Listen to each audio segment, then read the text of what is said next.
Good morning, everyone. My name is Jasmeet Mali, and today I want to talk about something we all struggle with but rarely talk about: time. We all have the same 24 hours in a day, right? So, why does it feel like some of us are always falling behind? Why does it feel like time controls us instead of the other way around? Well, I'm here today because I used to feel this exact same way, constantly drowning in deadlines and distractions. It didn't feel like time was just slipping away from me, it felt like time was suffocating me. But through RBSLA, I stopped running from time and started running with it. And I learned something powerful along the way: that time isn't our enemy, it's our mirror. And so today, I would like to take you all on a journey with me, from burnout to balance. Not just to understand how I got here today, but to help show you what your time might be trying to show you. It all started before RBSLA. When I was younger, I was known as a smart kid. I got good grades, I gave speeches, I even joined leadership programs, just like this one. And as great as that all might sound, deep down, it started becoming a burden. The label started becoming a weight. And over time, since everyone consistently expected me to succeed at everything I did, I started believing failure wasn't an option. So when I did start falling behind, I didn't ask for help. Instead, I would push off assignments, I would cram for tests, and I would stay up way too late. And it wasn't because I didn't care, it was because I didn't know how to keep up. And over time, this procrastination started turning into feeling overwhelmed, feeling like I was stuck in this constant cycle that I could never get out of. It felt like being burnt out. And soon, I started skipping meals, missing school, losing sleep. But nonetheless, I kept a smile on my face because that's what everyone expected: nothing less than perfect. And I realized I'm actually not the only one who's felt like this. Because according to Canadian Mental Health Association, 53% of high school students feel overwhelmed by everything they're expected to balance in their day-to-day life. Whether that's school, jobs, sports, family, friends, things about their future, there's so many kids out there who feel just as I do.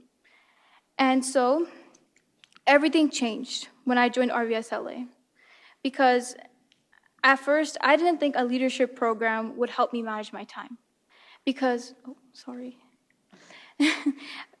at first I thought leadership was just about leading others, right?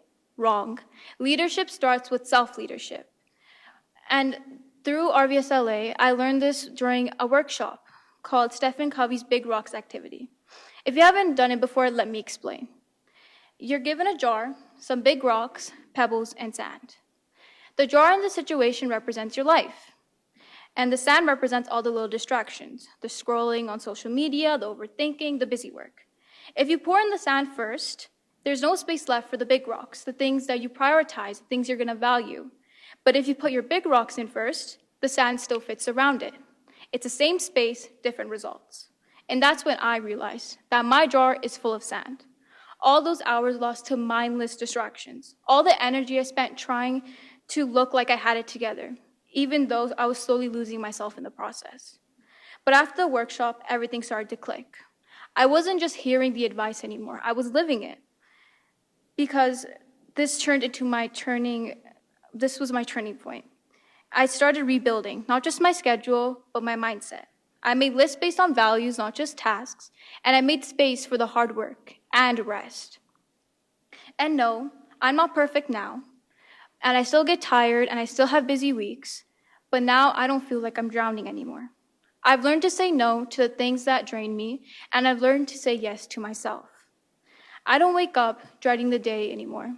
I wake up knowing I have the tools to shape it into what I want it to be, and that I have control of what's in my power, even when it's hard. So, what about you? What does your jar look like? Is it full of sand, or are you making space for your big rocks? You don't need to prioritize everything perfectly. I still don't. But by step, everything gets lighter. Not because all the work is done, but because the weight of procrastination and guilt have finally been lifted.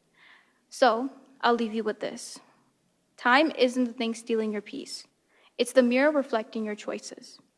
You don't need to have your whole life figured out. None of us do. You'll just need to take the first step. And trust me, you'll feel amazing. That's all. Thank you for your time.